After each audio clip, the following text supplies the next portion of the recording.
The judge, who has always championed justice, was stumped when she sentenced a single, disabled father of 3 to prison for theft, not knowing it was her long-lost son. Doctors and nurses ran in and out of the maternity ward as Linda, 28, screamed in pain. It was her first child, and the pain of childbirth was more horrific than anything she could have imagined.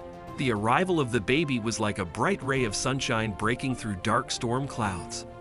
Linda cried in pain and joy, looking forward to holding her newborn baby. But when she woke up, she did not hear the cries of her newborn. No one was bringing him in. "Where is my baby?" "Nurse, where's my baby?" she asked. She looked around, alarmed that she woke up and saw an empty bunk next to her. She was shocked when the nurse told her that she had slipped into a coma after giving birth. "Edison, where is our baby?" "I want to see him," she asked her husband when he came to her a few minutes later. "Bring me my baby. Where is he? Why won't you answer me?" Looking away, Edison confessed the most painful truth that had destroyed Linda. "The baby was born with Erb's palsy, and we can't afford to raise him. You were fired from your job, and no law firm wants to take you back after you lost this case. We can't raise a disabled child when we're already struggling to make ends meet. Edison, what have you done with my son? I put him up for adoption. How could you do this to me?"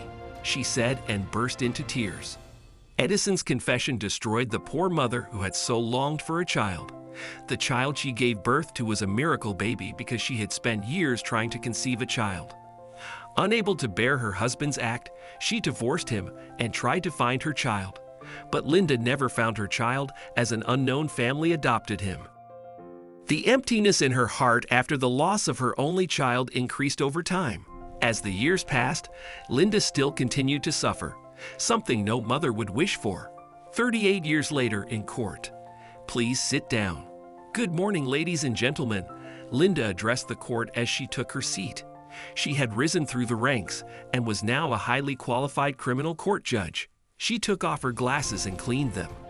The case she was handling that day was the most unusual and complex in all her 30 years of service. She was about to sentence a man to prison for stealing expensive medicine for his sick daughter.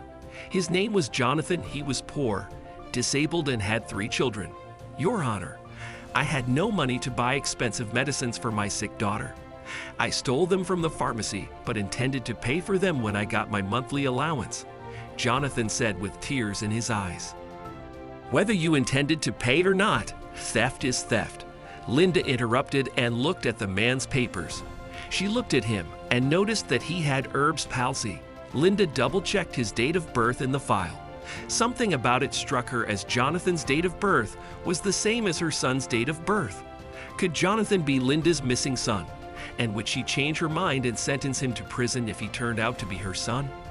When Linda worked as a lawyer a few years ago, she was fired for failing to help a rich man out on bail after a car accident. She stood up for justice at the cost of her career. Then that day, she decided to do the right thing, even though she suspected Jonathan might be her long-lost son. The judge had found him guilty of robbery and sentenced him to a year in prison. Justice was her priority, and Linda did what her duty demanded. She later followed her mother's heart and went to visit Jonathan in prison to find out more about him. The man was taken to the visiting room and was surprised to see a judge waiting for him.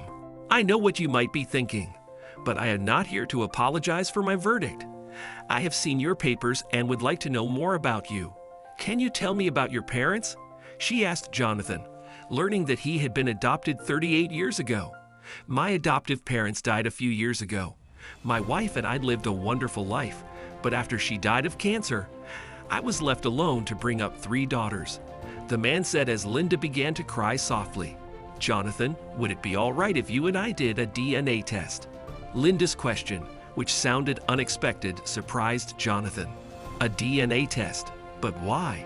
Clenching her lips and swallowing a lump in her throat, Linda replied, "Because you could be the son I lost 38 years ago." The man was shocked and speechless. He'd agreed to take a DNA test with her, and the results, a few weeks later, confirmed that they were related. Jonathan, a loving father imprisoned by his mother, was her lost son. Linda visited the man again and told him about her incredible revelation. At first, he didn't know how to react. I am confused and happy. I thought I was an orphan again after my adoptive parents died, but I am happy that my mom has come to get me. Mom, where's Dad? Don't talk about him. He was the main reason that triggered our separation. He robbed me of my motherhood. He stole my son. I divorced him, and I heard he died of a heart attack recently. Son, forgive me. No matter how hard I tried, I never found you. Since you were put up for forced adoption, I couldn't track you down. I had no idea we lived in the same town. Linda and Jonathan embraced in tears as she promised to look after his daughters. Later that day, the judge visited Jonathan's 3 girls and assured them that they would no longer be alone. A few weeks later, she adopted them and took them home. Although Linda could not go back in time and undo what her late husband had done, she was determined to improve the future of her granddaughters. A year later, Jonathan returned home after serving his prison sentence. Linda helped him get a new job with her friend's company, and they lived together as a happy family.